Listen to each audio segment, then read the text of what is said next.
It's my great privilege now to welcome to the podium the Honourable Kevin Rudd MP, Minister of Foreign Affairs of Australia, to give his address on this auspicious occasion. Thank you.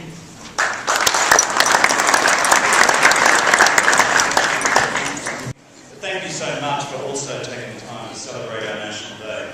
Commissioners for the African Union, Your Excellencies, Ambassadors, distinguished representatives of the Ethiopian government. I've met already this evening 3 ministers of the government. Thank you for honouring us with your attendance this evening.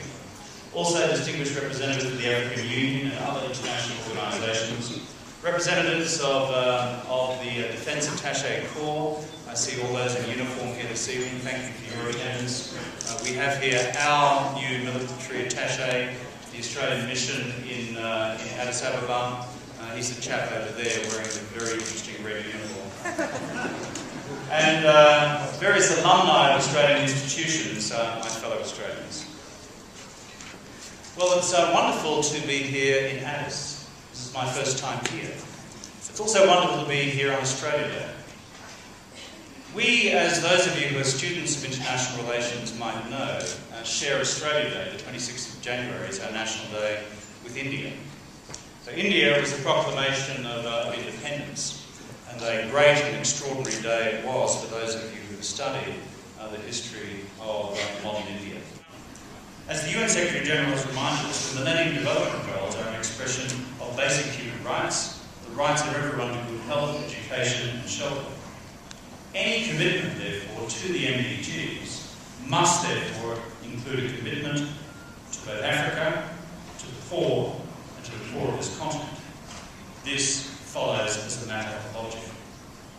Whichever way you look, in the long term, Africa matters to the international community, and it matters to Australia, both in the opportunities it presents, but also in the challenges which it faces. As Australia reinvigorates its political and economic engagement with Africa, it's important to reflect on Australia's place in the world. Australia is a middle power with global interests. We have one of the world's oldest continuing democracies.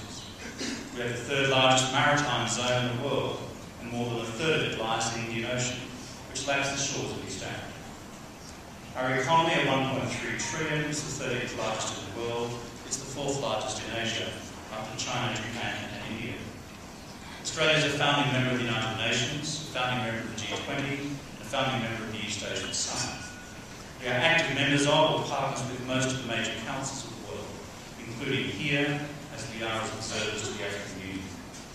Australia is committed to a course of creative middle power diplomacy, and to using this as a basis to tackle the challenges of the 21st century.